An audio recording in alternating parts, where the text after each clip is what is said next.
Good evening. Well, the video I put up yesterday about how it seems everything doesn't match the data, the actual data. I mentioned that there was a study from Stanford University. And the interesting thing about this study is that it was the result of social media's furor over the state of Wisconsin having an election. Now, if you recall, back in April, Wisconsin had an election scheduled. So did Ohio. In Ohio, they canceled the election. They moved it a few months ahead, I think. And they tried to do the same thing in Wisconsin. But the Supreme Court of Wisconsin said, no, that's unconstitutional. You can't do that. Well, Twitter went nuts. Former President Obama said it was a terrible decision and it would be one of the worst disasters in modern times. All of the usual suspects, Hollywood, academics, PhDs, can't do it, shouldn't do it. It poses too much of a risk. Well, Wisconsin had no choice. So they had an election.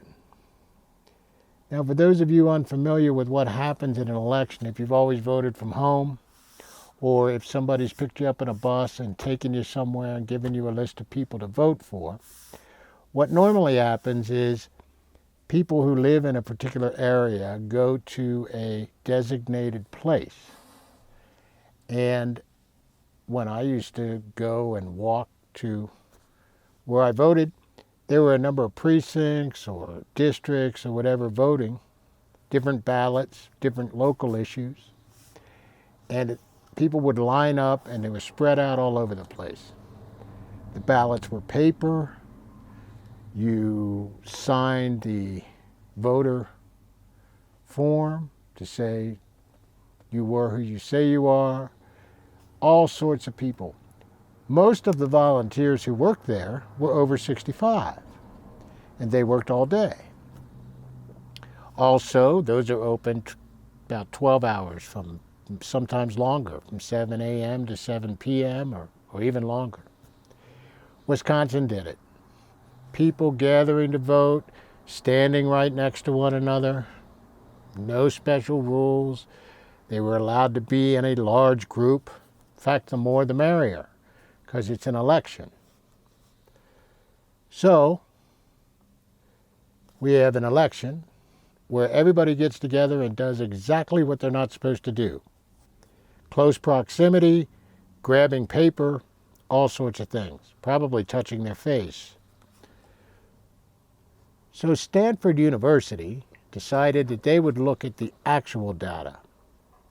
On the date of the election, which I believe was April the 7th, there were 100 people in the state of Wisconsin in the hospital for COVID. Now, for those of you who don't know what that means, I think I've had it. And when I called to explain to the health department or the Veterans Administration that I thought I had COVID, they asked me if I was having shortness of breath. I said no, but it's a lower respiratory infection. They said, oh, well, if you don't have shortness of breath, we don't want to talk to you. That was in February. So I was over it. That's how it is. But when they had the election, 100 people in the hospital with COVID. They had the election. Stanford looked at 14 days later. Remember, it's a 14-day incubation period. 14 days later, there was supposed to be a massive spike, an increase in percentages, just massive numbers of people who were sick. The risk that somebody would die was supposed to go up exponentially. And so Stanford looked and they wanted to see this statistically so that there would be some actual hard evidence that what people were saying was not incorrect, designed to scare, and just stupid. Well, they got the data. And on the 21st, there were 14 people in the hospital with COVID. Not only didn't it go up, it went down. It didn't go down a little. 14%. It went down 86%.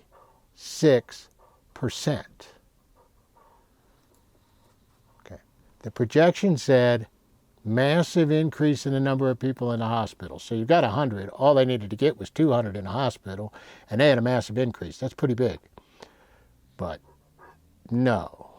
What they got was an 86% decrease in hospital cases of COVID-19. At that time,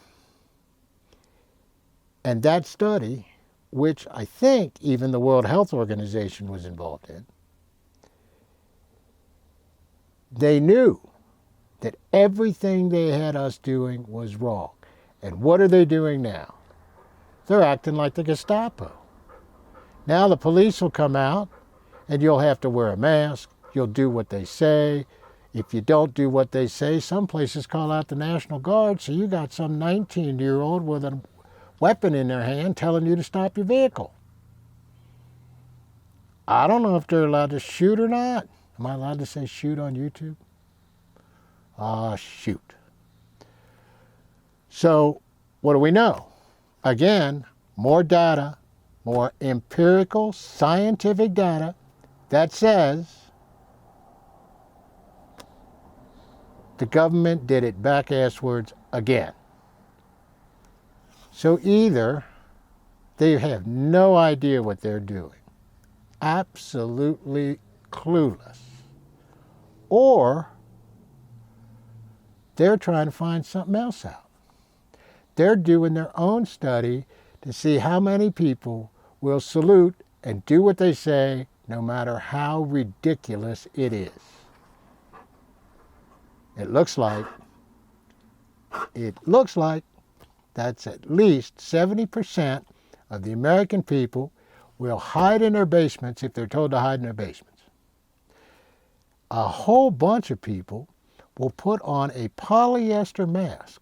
They don't put it on correctly. It's got all kinds of holes in it. Some of them wear it under their nose, some of them wear it over their nose, but over their mouth, and it's really weird. But they'll do it. They'll even make them for the kids. So what do we actually know from the data? If you're under 55, you probably don't have a problem. There's no statistical difference. You can do whatever you want. You should be out doing whatever you do. If you're over 55 and you don't want to, then don't. But the one thing they never should have done was close the schools. But they did. And in some places now, I hear, they may be quarantining children. If you don't meet the standards of that particular governor, or do we still call them governor, or we've got kings and queens now? I'm not sure how we're doing that. Czar, maybe?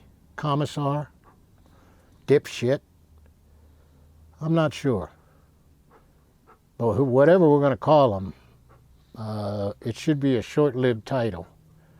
Because if your governor has your state shut down today, they're a bonehead. And if you vote for them, it's your own fault. Semper Fi.